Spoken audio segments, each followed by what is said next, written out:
अस्सलामु अलैकुम वरहमतुल्लाहि वबरकातुहू। दोस्तों, कदीम ज़माने में ग़ीबत करने के लिए किसी महफ़िल में जाना पड़ता था, लेकिन आज हम अपने बेडरूम में अकेले बैठकर सिर्फ एक क्लिक या एक कमेंट के ज़रिए पूरी दुनिया के सामने ग़ीबत कर रहे होते हैं। क्या आपको मालूम है कि सोशल मीडिया पर किसी की बुराई करना, तस्वीर शेयर करना या किसी का मजाक उड़ाना आपकी ज़िंदगी भर की नेकियों को कैसे तबाह कर रहा है? आज हम इस डिजिटल वायरस का पोस्टमार्टम करेंगे, यानी इस जदीद ग़ीबत के बारे में मैं आपको मुकम्मल बताऊंगा इंशाअल्लाह।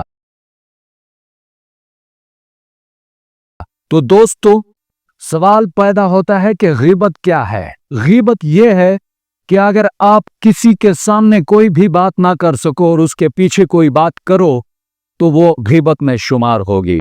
और इसकी संगीनी के हवाले से अल्लाह तबारक व तआला सूरतुल हुजरात की आयत में फरमाते हैं, या अय्युहल्लज़ीना आमनू, ए लोगो जो ईमान लाए हो, अज्तनिबू कसीरम मिनज़्ज़न्न, और ज्यादा गुमान रखने से परहेज करो। इन्न बादज़्ज़न्न इस्म, कि ज्यादा गुमान गुनाह होते हैं। वला तजस्ससू, और तजस्सस न करो। वला यग़्तब, और ग़ीबत न करो। बादुकुम बाज़ा, एक दूसरे की।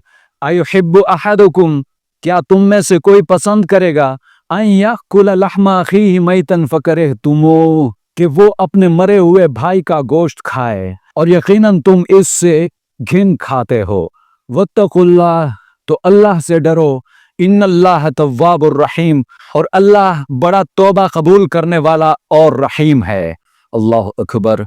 तो दोस्तों, अगर हम इस बात को जदीद तनाजुर में देखें, आज हम WhatsApp groups, Facebook comments, Twitter, TikTok और जितने भी सोशल मीडिया के प्लेटफॉर्म्स हैं उन पर लोगों की पगड़ियां उछालते रहते हैं। हम समझते हैं कि ये सिर्फ राय है, एक ओपिनियन है, लेकिन अल्लाह तबारक व तआला के यहाँ ये ग़ीबत और बहतान है। अल्लाह जल्ल जलालुहु। तो दोस्तों, सवाल पैदा होता है कि सोशल मीडिया पर ग़ीबत की मुख्तलिफ शक्लें कौन सी हैं। तो अभी मैं आपको बताता हूं कि सोशल मीडिया पर ग़ीबत की मुख्तलिफ शक्लों में से नंबर 1 है मजाक उड़ाना। किसी की तस्वीर का मीम बनाकर उसे वायरल करना ग़ीबत और इस्तेहज़ा है। नंबर 2, कमेंट सेक्शन में जंग को ख़त्म करें। किसी पोस्ट के नीचे किसी की निजी जिंदगी पर तनकीद करना भी ग़ीबत में आता है। और नंबर 3, स्क्रीनशॉट्स के ज़रिए ग़ीबत करना। किसी की निजी गुफ्तगू के स्क्रीनशॉट्स वायरल करना अमानत में खयानत और ग़ीबत है।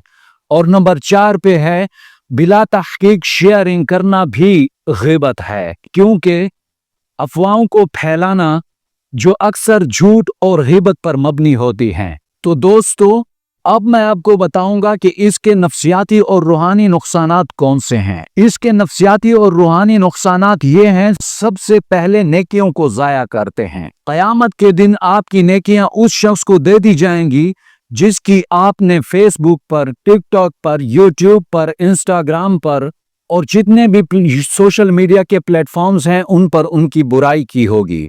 और दूसरा बड़ा नुकसान कि इससे दिल में सख्ती पैदा होती है। ये डिजिटल ग़ीबत है, जदीद ग़ीबत है। ये डिजिटल ग़ीबत इंसान के दिल से खौफ खुदा को ख़त्म कर देती है, जिससे अल्लाह तबारक व तआला का खौफ बंदे के दिल में ख़त्म हो जाता है और स्क्रीन्स ही सिर्फ बंदे के सामने वायरल होती रहती हैं। और तीसरे नंबर पर है कि इससे मुआशरे में बिगाड़ पैदा होता है। इससे मुआशरा ख़राब होता है कि कैसे एक गलत पोस्ट खानदानों और दोस्तों को उजाड़ देती है। तो दोस्तों, अभी सवाल पैदा होता है कि इसका हल क्या है और तौबा का तरीका क्या है। तो दोस्तों, अभी मैं आपको इसका हल और तौबा का तरीका बताता हूं। सबसे पहले सोचें, फिर टाइप करें। टाइप करने से पहले सोचें, क्या मैं ये बात इस शख्स के सामने कह सकता हूं। और दूसरा हल ये है, ऐसे ग्रुप्स और ऐसे पेजेस को छोड़ दें, उनको अनफ्रेंड और अनफॉलो कर दें जहां सिर्फ लोगों की बुराइयां होती हैं, क्योंकि ये आपके लिए आखिरत में अज़ाब पैदा कर रही हैं। और इसके बाद एक और हल है, आपने इसके बाद फिर डिजिटल तौबा भी करनी है। जिस तरह आपने जिस प्लेटफॉर्म पर एक शख्स की बुराई की है, फिर उसी प्लेटफॉर्म पर जाकर इसकी तस्दीक करनी है कि मैंने ये जो कुछ कहा है ये गलत है। अगर आपने किसी की बुराई वायरल की है तो अब उसी प्लेटफॉर्म पर उसकी अच्छाई बयान करें और अल्लाह तबारक व तआला से मुआफी मांगे। तो दोस्तों याद रखें, आपका कीबोर्ड आपकी जन्नत भी बन सकता है और दोज़ख का रास्ता भी बन सकता है। लिहाजा अपनी उंगलियां नेकी फैलाने के लिए इस्तेमाल करें। अगर आपको लगता है कि ये पैगाम आज के दौर की ज़रूरत है तो इसे ज़रूर शेयर करें। अल्लाह तबारक व तआला हमें ज़बान और उंगलियां दोनों के फितनों से बचाए, आमीन। और रसूलुल्लाह सल्लल्लाहु अलैहि वसल्लम का एक फरमान मुबारक ये भी है कि जहन्नम में ज़्यादातर लोगों की तादाद उनकी है जो ज़बान से फितना फैलाते थे। अल्लाह तबारक व तआला मुझे और आपको इस अज़ाब से बचाए और हमें हिफ्ज़ व अमान में रखे। तो मैं हूं आपका दोस्त अब्दुल सलाम नियाज़ी, चलता हूं दोस्तों, खुदा हाफिज।